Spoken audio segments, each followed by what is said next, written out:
Welcome to UnTrended, where we lift the lid on extraordinary ideas about business and culture. I'm Nicole Jones, and with me are Billy Hamilton-Stent, Chief Strategy Officer, Jamie Fewery, Creative Director, and Zoe Hadsley, Head of Media.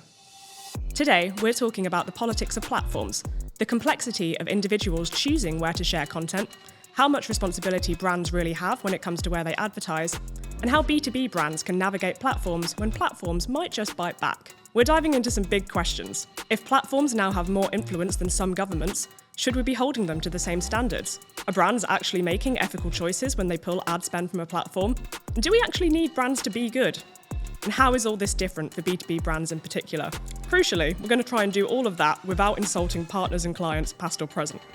We've got a lot to unpack, so we'll get into it shortly. But first we'll kick off with On Trend, where our guests give their quickfire views on recent cultural happenings related to our topic. Okay, so following a big drop-off after Elon Musk's acquisition of X, advertisers began returning to the platform. Is this a good idea? And does it say that the sway of a platform and the size of its audience is really what matters to brands? Zoe, I'm going to go to you for that one as our head of media. It's a good question. I think people have short memories when it comes to what has happened in the past. I think, look, advertising is really driven by two things. It's driven by audience and environment. And I think it is a dangerous line to toe. X has become a platform that is so intertwined and synonymous with Elon Musk. Like, X is Elon Musk. So as a brand, you're not associating necessarily with a platform, you're associating with a person. Jamie, what's your stance on that? I think the most interesting, well, it's all interesting, but one of the most interesting parts of that is the thing around environment. So if it's about audience and environment, for me, I'm an X user still, which is... I know, and I give you a lot of stick for it, so you're really committed. And it's primarily because the one thing that's not migrated to Blue Sky is football chat in earnest, and that's important to me. But what I find interesting about it is the environment thing, and even though the numbers might still be there for X in terms of users, it does feel like the experience has suffered somewhat, potentially with the amount of bots that are on there and the massive decrease in actual engagement. So there used to be a lot of conversation around things and debate around things. That doesn't really exist anymore. You hear extreme voices or bots in replying to absolutely everything and putting stuff out in the world. So if I post about something, I was going to say tweet, but you don't do that anymore. If I post about something, which I very rarely do, I'm more of an observer, the engagement is next to nothing compared to what it was. So I think it's interesting that brands might be coming back because of audience, but I don't think environment is there. I think I'm not sure if that's gone forever. I don't feel it's fully migrated to Blue Sky. I think it might have just finished on that platform.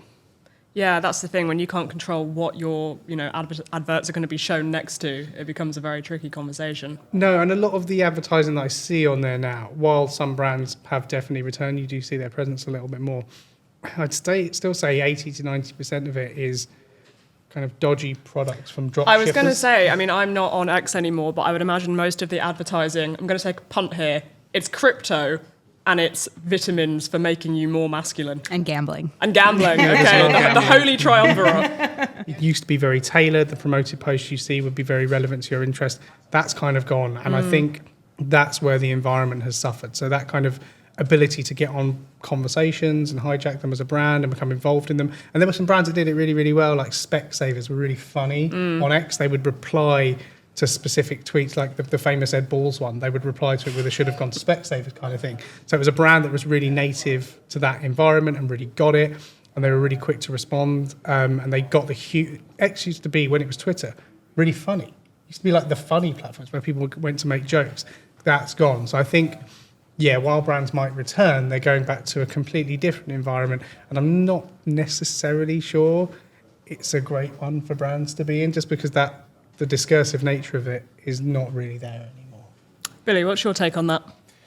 Well, I've returned to X, which sounds really contentious in the general sort of mood, but I returned to it out of interest in hearing a lot about how much it had changed. And I was really, really surprised at that. Mirroring some of the points that Jamie's just made, I guess.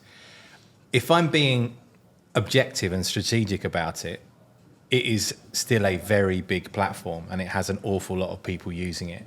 At a marketing level also, a big chunk of those people are influencers, journalists. There's a lot of voices on there that, for reasons of often, a kind of political starting point, are fully engaged in that platform. So it's a noisy place, and brands like noisy places. It's really interesting that the nature of those brands and who might rock up changes. But volume, media is a volume game, right? And advertising is a volume game. I think it's very interesting when you start to mix, to Zoe's point, the distinction between needing to find a channel where you can get people's attention versus using a channel to establish a point of view, or to do something that is using maybe some of the other marketing tools that are available to you as a brand. And there, I think, in both areas, it's more complicated. So I'd say definitely people are being more considerate about that platform. But, it has an audience. That audience has a demography. It has a velocity of engagement with it that is still very, very impressive. And all of those things, any algorithmic-based advertiser will recognise as valuable. So to that point about volume, blue sky threads, I have to say, I actually left Twitter before the whole X Elon Musk thing, just because I was spending too much time on it, and I swapped over to spending too much time on Instagram instead. Blue sky threads, have they grabbed the land, or have they done that? Does anyone have a stance on the volume there? So I did look this up before. I think Blue Sky is around 50 million, or 30 to 50 million registered users, but in comparison to X, which is 500 million, those are registered users, so active versus registered. It would be interesting to dive into that. And then Threads, I want to say, is around 300 million, but they're different platforms in that they're closed. There's no advertising allowed, so they're very engaged platforms. I think as soon as you introduce the advertising layer, and I shouldn't say this as someone who's built a career in paid media, as soon as you introduce an advertising layer, engagement just naturally falls off. There's a natural apprehension from users who were in this safe space and now they're being sold to. Does their algorithm change? Is what they're being served being changed? Is how they reach their community changing? And that's why I think they have thrived so much. Blue Sky is I think in a field all its own. Being, again, user built. It was closed for a very long time. It was, if we were talking about this earlier, invite only. Threads is an interesting one. I think Meta have actually done a brilliant job with it because they have, it's felt like they have kept it very separate from the Facebook, Instagram monster. It still feels like a very positive, engaged community, which are not necessarily words you use when you think about, again, Mark Zuckerberg and Meta. So I think they're really interesting. Ads will 100% come on Threads. It's just a case of when and how. It's too big of an audience. It's too engaged of an audience. I think I'm active on Threads. I think everyone is expecting it. Blue Sky, I kind of doubt. I think that will be one of those environments that's very protected by the users that are in it. So I think it's interesting. But yeah, it's all a balance really of, commercial objectives and reputational risk and reward. I think Threads will be seen as a safe space for advertisers when ads are eventually rolled out, which again, I think will be soon.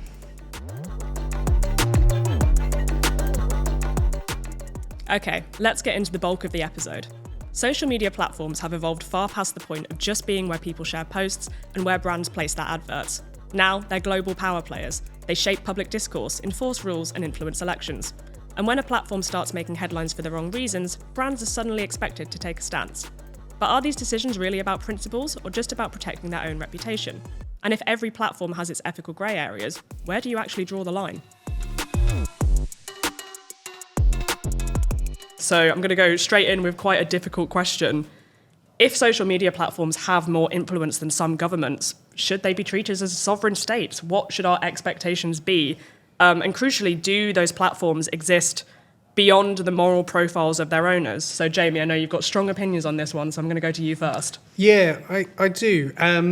Because I think it's a really interesting area. I remember a couple of years ago, Tortoise Media, they did some investigations about, and they assessed social media platforms and tech companies, particularly tech companies where social media fell into it with the likes of Twitter as it was then and Facebook and Meta.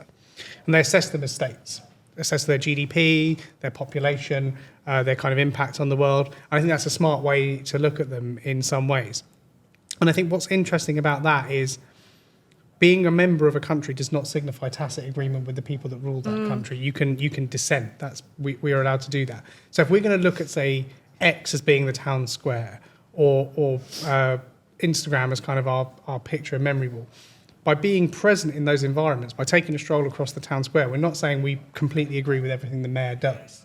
So I think and I don't think there's a right and wrong answer on it. I think it's an emerging conversation around these things are so influential, they're so big, and they have so many different stakeholders. And are their primary stakeholders their users who drive the engagement on the platform and, in a brand world, drive the value of it? Or is it completely defined by who owns it at the top? For me, I think I fall slightly into the camp that you don't signal tacit agreement with someone by just being present somewhere, because I think if you were to take that stance, you would probably never open any social media platform or do anything ever, or even a newspaper. You think about this in old media terms. I'm a subscriber to the Times. I don't really love everything Rupert Murdoch does, but I'm happy to subscribe to that paper. I don't feel that paying money for that news source signals agreement with what they do. Similarly, I've bought copies of The Guardian before. I'm not totally sold on how they're going about the sale of The Observer. But again, it's not me saying I sign up to every single value that these people hold. And I think in that way, media owners are judged slightly different to other brands in that, I remember years ago, heavily influenced by a rapper that I interviewed for a magazine who told me he didn't buy Nestle products because of some of their activities in Africa. And I was like, yeah, I'm not going to buy Nestle products anymore because, they're no good, those guys. And then if you take that to your logical conclusion, you would just never buy anything ever. You'd sort of be sat in your room naked, not doing anything. Exactly. And with the Nestle one, what happened was my dad bought an espresso machine. And it was quite an early adopter of the coffee pod thing, and I wanted to be involved in that. So I was like, I'm going to put aside my brand my stance on these things. So I think it's that interesting thing. I think media owners, media platforms, social media platforms are different to other brands. You are not signalling tacit agreement on that. Billy, what's your take on that? I'm interested primarily in how quickly, and I think going back to X and its recent rebrand, how quickly we associate the platform with the individual now. I think that's something that has changed, and it's changed in the last couple of 3 years. It does go back a little bit to the idea of Murdoch, or go back even further, Maxwell and these kind of, media moguls. But there's a really interesting tension there, isn't there? Because social media is, in its purest sense, some kind of democratization of discourse, that you play that through history and it becomes something where now, because we're simple beasts, we go, okay, X, Elon, Insta, Zuckerberg, however you want to, whatever figure you want to put there. And that's like, so what's going on there? Why does it become politicized? And why does it become something where you have this ownership and user kind of issue? From a brand point of view, I think brands are ultimately, all the brands we work with, they are rational. They are not political beasts, and they will go wherever, to Zoe's point, the risk and reward calculation tallies. It's really rare for me to hear clients taking a political stance on something and that fundamentally influencing what they do, because that's something actually that might sound a bit perverse from a political or kind of progressive point of view. It's actually can be very good that businesses are objective and rational. It keeps kind of an even keel. What you see a lot of now is when that starts to become unbalanced because they're so powerful. Yeah, okay, everyone has to stand guard. But so I think that's good. I don't think they should be. I think the metaphor of them being like a nation state, I'm not sure. I wonder how, in the purest sense of democracy, and this is sounding very political and grown up, isn't it, all this now, the ability for the user base to hold the ownership accountable, which it can only do by subscribing or not subscribing to use, right? That's all you've got, that's your vote. I think that's muddy water that we as a population are trying to figure out. But I think brands will go where the people are. And because the people equals the eyeballs and the eyeballs equals the money. Zoe, what's your take on that, particularly as somebody that is obviously talking to clients a lot about, where they place their adverts and brand risk and brand safety? I mean, a lot of my job is to be objective and to be that bridge between, again, like brand objectives and like brand safe environments and advise, and I have to take my personal feelings out of that. There's obviously a very, very famous saying, you are what you eat. And like, does that apply to brands? Like, are you where you place your brand next to? I think there's, we have to, again, we talk a lot about ourselves and how we think as consumers, but as like a brand, I think we have to think of it slightly differently. I do think where you align your brand with matters massively. Whether or not the users are, I don't want to use the word complicit, but to your point, share the same beliefs. Like, I'm on Facebook. I mean, I just don't like Mark Zuckerberg. I don't think he's particularly likable, but I still use the platform. I don't think that aligns myself with him. Same with X. I get my football gambling just in case there. Mark's listening. Yeah, Mark, I don't really like you. Mark, I think you're probably a really nice guy. Yeah. I've never met you. Just kidding. And probably never will. Yeah. But You never know. Yeah. that's true. I might meet Mark Zuckerberg. Maybe I have. Maybe he was on the tube once and I just missed him because I'm often just looking at the ads. I get a vague sense he's more of a helicopter guy. But Do you think, to that point about brand safe environments, that only applies to kind of social media and the digital world? Because I think No. of like, because No. I think of like the big horrible billboard they put at Euston Station, which replaced the times of the trains. And brands, I think, sort of stepped away from using it because it was getting such a negative reaction that it was there in the first place. And it would end up in the 100%. papers and they don't turn it off. But like, what's the point? Like and again, I'm going to use a very American right-wing example. Like, what is the point in not advertising on X, but then you're going to go spend money in Breitbart? You know what I mean? It's like, you have to, this is probably a conversation going off piece about, so I won't go off, but it's a conversation about like, do you actually stand by or like practice what you preach? And I think, again, consumers and people who are at the receiving end of these adverts are getting smarter to that. Is you might perceive to, I'm not going to be on X, but then you're appearing in all these other environments, or not doing your due diligence. I mean, there was the whole scandal with Google and YouTube a few years ago about brands being seen next to like terrorist recruitment videos. So like brand safety, it's not just exclusive to, your X's, your Metas. It's everywhere on the internet. And there is a responsibility of brands and the agencies that represent them to make sure that, yes, not only are you reaching the right people, but you're reaching them in the right environments. It feels to me like there is, in any social platform now, and this might be a broader point about technology, there is a whole set of issues that feel to me like the technology is just ahead of the society that's using it. And so there's just a growing up that needs to happen. And I don't know if you follow the kind of algorithmic view, I don't know if there's always going to be that lag. But the degree to which any information appears online and it can be accessible, the degree to which you use social as a voice, from a kind of intellectual point of view, if you're thinking about media being an important constitutional element of a democracy, and social media is part of media, but it seems to work in a different way if you're using it as an advertising platform as opposed to a platform to exercise your own views. All of those things, and the sophistication with which you can now, as we know from our own campaigns, right, you can target people based on a very nuanced and sophisticated set of insights that you hold about what they do. That, I think, is people and us playing catch up with all of those things. So it's a great question. I think that political discourse and the nature of politics right now is, again, volatile and very complex. So trying to unpack that is really tricky.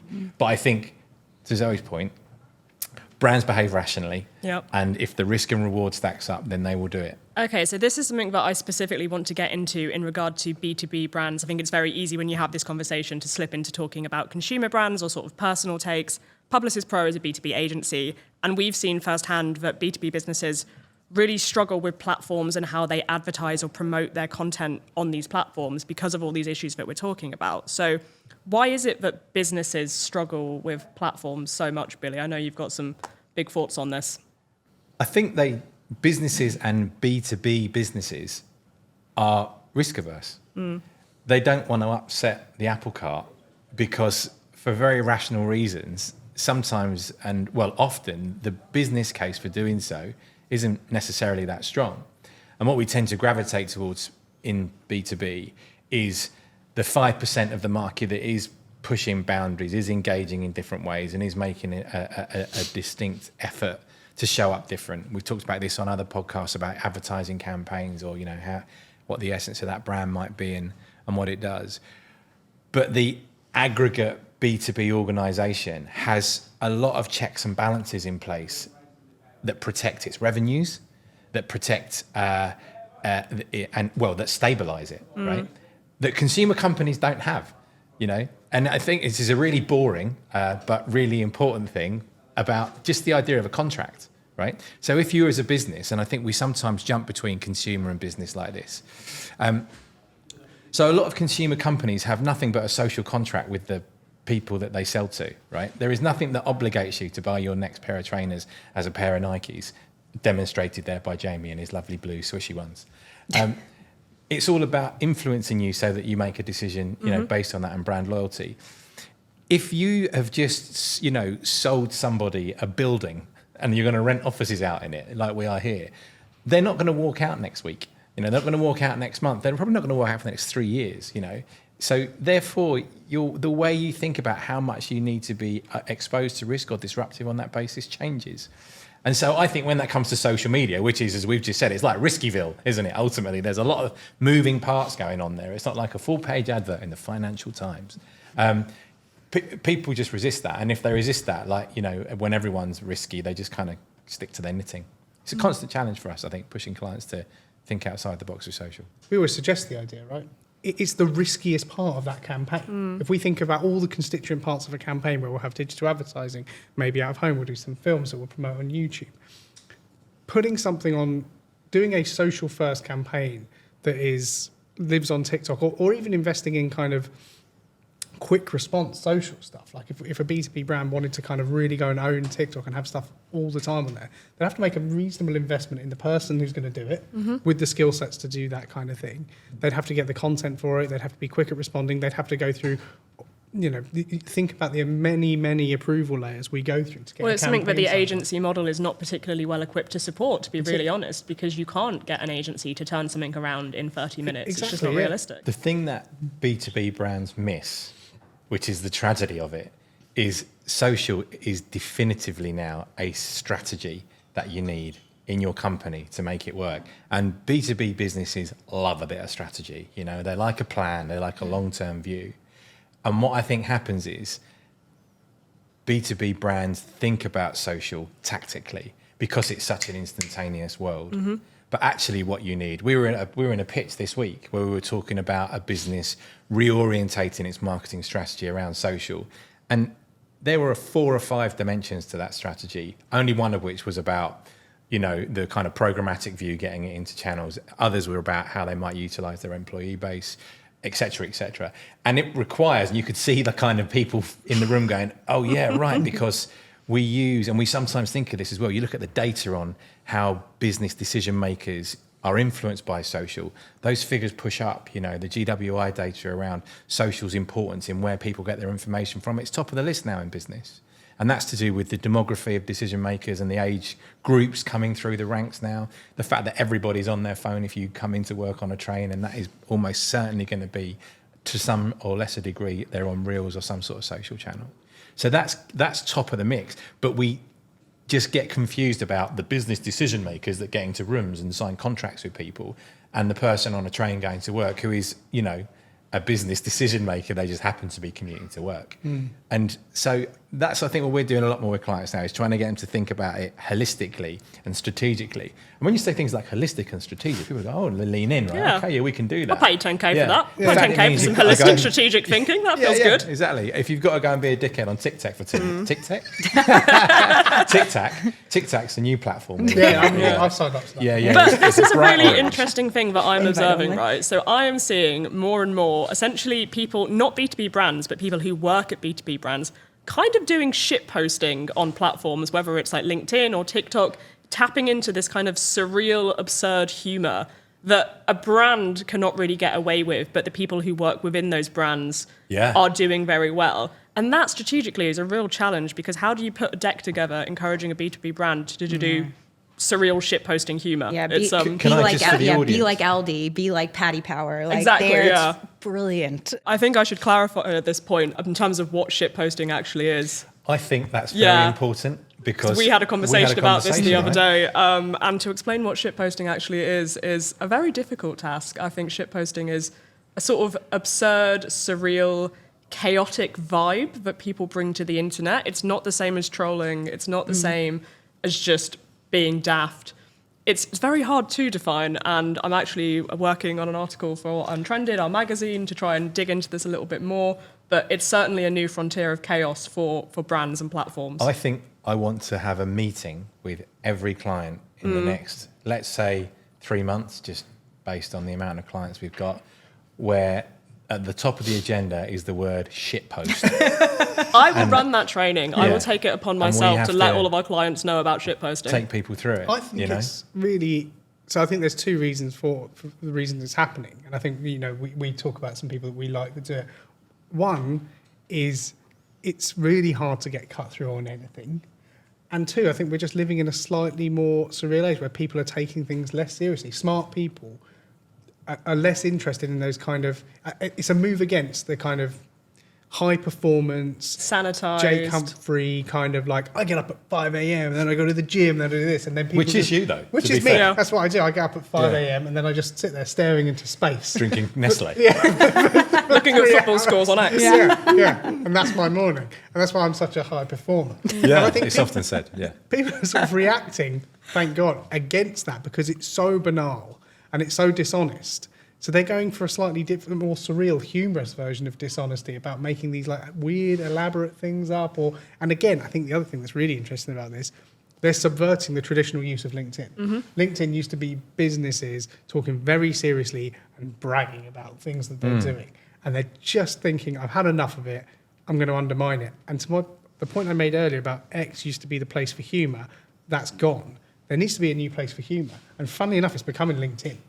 Like people are using LinkedIn for humour, which has never really happened before and wasn't probably its initial purpose. Well, 3 years ago, it wouldn't have been used for that. The post that provoked our conversation about shitposting was a LinkedIn post. Yeah. LinkedIn shitpost, I think we can say, legitimately. Because you can do long form things and you are undermining and cutting through the kind of absurd seriousness of the business world. Because So I think there is you say about there's two things going on, isn't there? You have this reductive, just kind of, get out of bed in the morning, kind of go-getter thing in B2B, which is a sort of archetype, which speaks to something of dumbing down. I think things are getting very, very sophisticated in social media. And I think that people who are digitally and socially literate, and I'm going to put myself just with one foot in that camp. Just one toe. I'm not like, and just I'm tickling the going edge to look of at all the young gals and guys out there, right? I think you decode and understand an awful lot incredibly quickly, because that's what happens. A really interesting example, going back onto Twitter, which I did the other day to see what all the folks were saying. I introduced it to my kid, right? So my eldest, she was like, "Oh, what's all that about? What's this?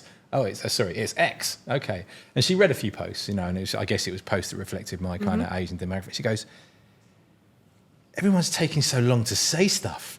Like it just looks so drawn out. Like it's so boring. Like why are they using so many words?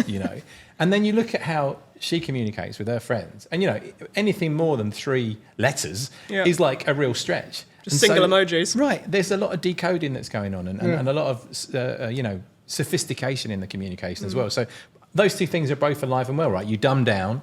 But I think also, and I think that's what shitposting is, it's nuanced and it's very, very sophisticated. And when you get it right, it's really effective. And the best thing about it is beneath any one of these brilliant shitposts, there will be 2 or 3 people that didn't get it. Yeah. They're the absolute best. My absolute favourite is completely missed the point. What on earth are you talking about? So to wrap it up there, we've got a lesson for brands, which is, you're going to do shit posting, you've got to do it really well. Do it, yeah. Any other final takeaways before we close out? Shall we build TikTok? What was it? Yeah. TikTok. TikTok. Yeah, let's build TikTok. What was it? Because it was half TikTok and half TikTok. I don't know. I think it should be like a blend of TikTok and LinkedIn for B2B advertisers. And you get 3 little sugary sweets. Lozenges. Like We could hook up with and minions. it's all shit posting. That's all it. That's, shit- that's the Straight only- shit posting. Straight shit posting. And if you don't get it, you're kicked off. Yeah. I would sign up for that platform. Yeah. So I think there is a space in the market for tick shit posting. I think that's what we're saying, isn't it? Yeah, that's it. That's the gap. That is. Yeah, that's And Yeah. on that note, I think we're done. good.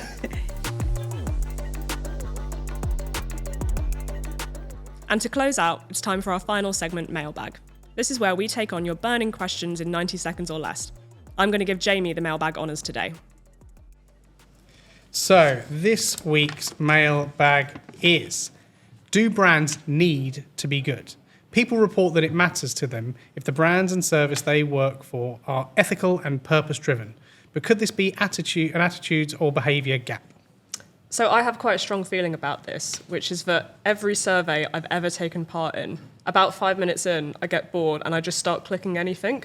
So whenever I see any statistic about, consumers or brands or whatever really need to be, they need to be purpose-driven or things, I only want to work with brands that are purpose-driven, I always just think, I've never taken a survey seriously in my life. So I can't see that it really matters as much as people report that it matters. Billy, you're obviously a strategist who runs surveys. Yeah, so I've run research businesses. So what you're how much talking stock about there do you is put in them? you're talking about survey fatigue, which is an issue. Mm. And it's driven by the fact that questionnaires that should be 10 minutes long, because clients want to add questions, become half an hour long, and the quality of the data erodes. But good survey companies will spot that in the nature of the responses. So I can put your mind at rest that it should be more or less okay. Going back to the question, I think brands should be good, should think about being good, and I think people believe in good brands. There's a lot of complexity to that, and it might not be necessarily right that we value some brands over others, especially if you have certain views on certain things. But yeah, I think brands should behave ethically because businesses are incredibly powerful, and that's an important part of what's going to make the world a better place. I had an interesting experience the other night when I went to see the film Network, which I think was filmed in 1976. And a sort of fundamental part of that film is actually that advertisers kind of dictate to networks what they should be doing. So you almost had advertisers and kind of brands as the arbiters of morality. And I think, God, we've come a long way since then. I remember running a survey when I was doing a bit of work for a consulting firm around an ESG project. And we did just like a kind of like cheap and cheerful survey just to get an idea around like purchasing decisions.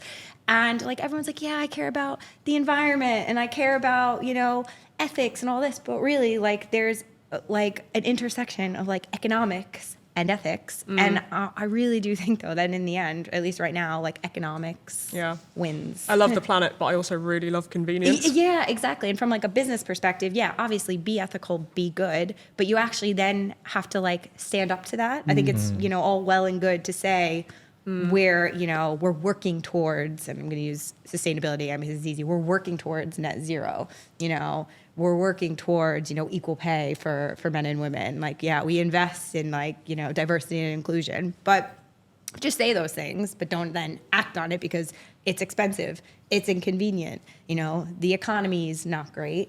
It doesn't really matter. Personally, I am hugely swayed by brands that say they do good things or buy things in an ethical way or do things in an ethical way. And I will try and buy things from those brands. But I'm also driven by things that are cheaper or economics and stuff like that. I think it's really complicated. But I think brands in general, it's a good thing if they feel the need to be good. Can I just point out that whilst we might say, I want to save the planet, but I also love convenience, which I like the term, the planet itself is very convenient. Yeah, it's definitely good having a planet to live on. I think it's worked really hard to give us a few fundamentals. I get very confused by saving the planet. It's a difficult thing, though in my heart I know that it's the right way to go. But let's just reflect for a second on how convenient planet Earth is, and maybe we can make a difference that way. Yeah, I mean, Jim, it's a convenient. I mean, some things could be a bit closer. Well, not to Watford. New Zealand. I'd like it if New Zealand were closer. Yeah. If we could look at moving the dial on that. That's all for today's episode of Untrended, and thank you so much to everyone for joining me. If you enjoyed this episode, don't forget to hit subscribe or follow where you're listening so you won't miss out on future releases. And in the meantime, we've got lots of previous episodes for you to explore. Got questions or ideas? We'd love to hear from you. Just use the link in the description of the episode to send them our way. Thanks for tuning in to Untrended. Catch you next time.